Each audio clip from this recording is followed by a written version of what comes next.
Welcome to Fireside Gaming. I'm Billum, and I'm here to talk about an NES game from my childhood. I know I've mentioned before that I'm not a big fan of NES games, but that doesn't mean I won't be looking at them from time to time. Also, I'll definitely explain why I'm not too keen on NES games in the future, but for now, let's take a look at MagMax.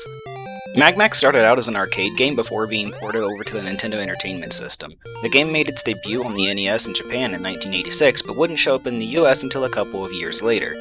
MagMax was made by Japanese developer, I apologize in advance because I'm about to butcher this name so hard. Nihon Busan. And now I'll never try to say that name again. If you've never heard of this developer, I wouldn't be surprised. I don't think they had much reach outside of Japan, and what did make it to other countries wasn't always well received, but that's something that might be worth looking at another time. Instead, let's focus on MagMax. As I already said, MagMax is a game from my childhood. It's actually one I remember quite well. See, I didn't have a large collection of NES games, and I'm not even sure where this one came from. My family owned an NES before my birth, so most of those games were around longer than me. This is one of them. If I had to take a guess as to where it came from, I'd say it was this old flea market called Rinks, or Rinky Dinks as my family called it, that I remember going to often with them as a kid. It's actually where I picked up my copy of Mega Man 3 way back in the day. So MagMax has been around since before me and will probably exist long after me as well. That's strange to think about since this isn't a game that I would actually call good.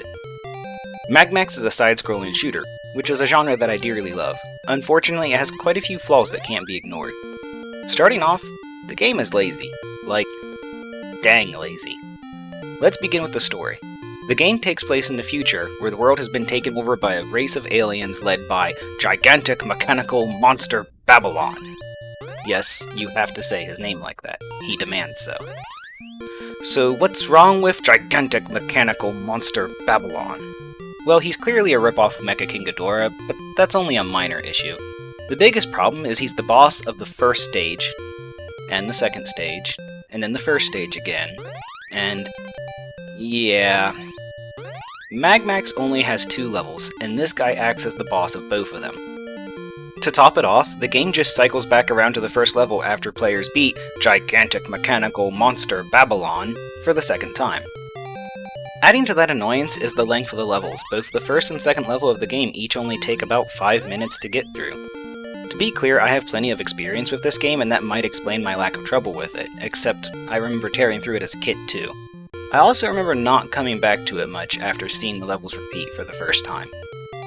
In all fairness, not everything about MagMax is bad. The gameplay itself is alright, and I like its ship upgrade system.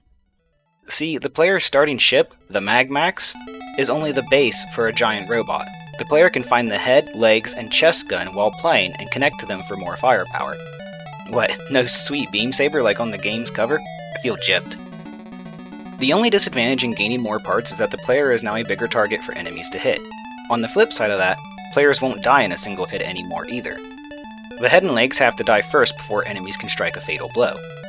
This actually results in some pretty silly looking situations, like when it's just the head it isn't too bad, but when all the player has is the leg attachment it just looks downright ridiculous.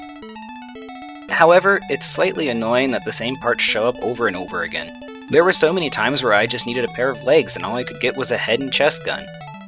On that same note, it sucks that not having the head means you can't pick up the chest gun either. Another positive is that the game does have a wide variety of enemies, about 30 in total. They even all have names in the manual, but that didn't stop me from calling this thing a pair of flying handcuffs. But some of the names are High-Speed Marine Boat Jetler, Missile Fortress Gilburn, Heavy Mobile Mechanism Bazarami, and of course, my personal favorite, Investigation Fortress Rick. We've got all these interesting names, and then comes along Alien Fortress Rick.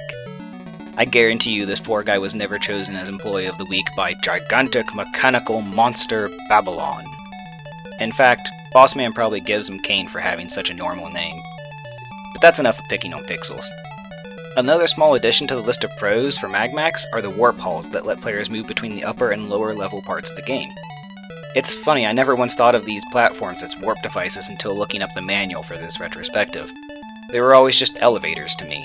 You know, they just moved you between 2 locations. Still, it's a neat mechanic that I enjoy. I won't say I dislike the music of MagMax, but at the same time, it can get a bit grating after too long. Though, to be fair, that shouldn't be a problem since the game only takes about 15 minutes to beat, tops. Strangely enough, MagMax is actually pretty easy to get a hold of on modern systems. It's available on the PS4 and Nintendo Switch as part of the Arcade Archive series, and that is actually the arcade version of the game, which is a little different than its NES counterpart. I'd never advise paying $8 for the game, but that price does match up with what carts of the NES version are going for online, so what do I know? And with that, our MagMax journey is complete. As always, thank you for watching, and take it easy!